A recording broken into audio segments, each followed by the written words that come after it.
to stay with us. Of course, there is a lot to monitor in this situation, and we wait to see if there are any sanctions placed after these allegations. But we do move on now as Hiroshima prepares to mark 80 years since the city was destroyed in the world's first nuclear attack. Record 120 countries, regions and the EU are set to attend the anniversary of the US atomic bombing of Hiroshima in 1945, which killed an estimated 140,000 people.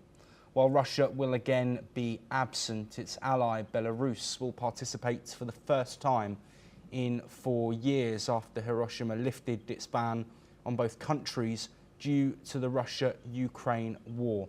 Last year, survivors of the Hiroshima and Nagasaki attacks won recognition for their campaign to rid the world of nuclear weapons when a nationwide network of Hibakushu Nohin Hideanko was awarded the Nobel Peace Prize. However, the world seems to edge closer to a new age of nuclear brinkmanship.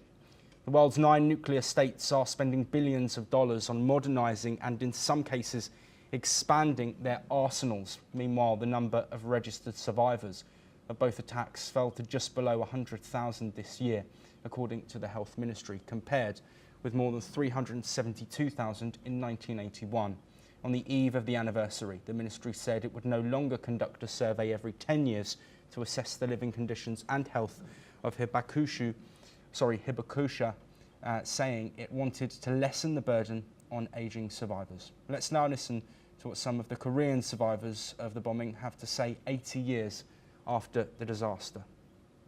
현재 한국에는 원복 피해자 1세 분들이 전국에 한 1,600여 분이 지금 생존해 계십니다. 제가 볼 때 1세대 분들에 대한 사회적인 어떤 배려라든지 또는 국가에 대한 관심도 당연히 필요하고, 무엇보다도 2세, 3세 후손의 중에서도 특히 장애를 가지고 태어난 분들, 또 후천적으로 장애를 가진 그런 2세, 3세 환우들이 많이 있습니다.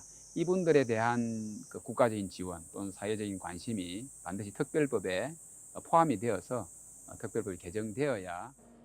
今の被爆者は全てが海外に住もうと外国人であろうと差のないような待遇をされてきたと、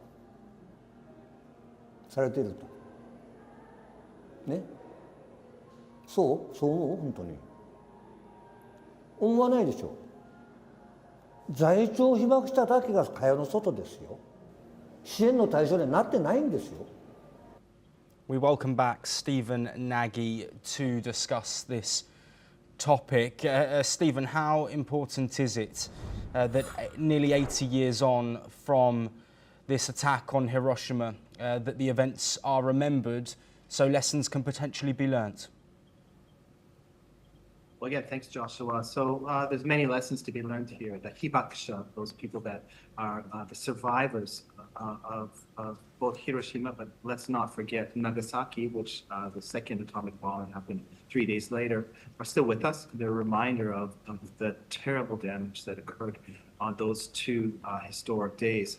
But at the same time, I think Hiroshima reminds us that today, the logic of nuclear weapons, unfortunately, is still with us. China is continuing to expand its nuclear weapon arsenal. We expect it to reach at least 1,500 nuclear weapons or more by 2035. North Korea continues to expand not only its delivery systems, but it's engaged in refining its nuclear weapons to 250 to 350 by some estimates. Understanding that nuclear weapons really do act as regime protection.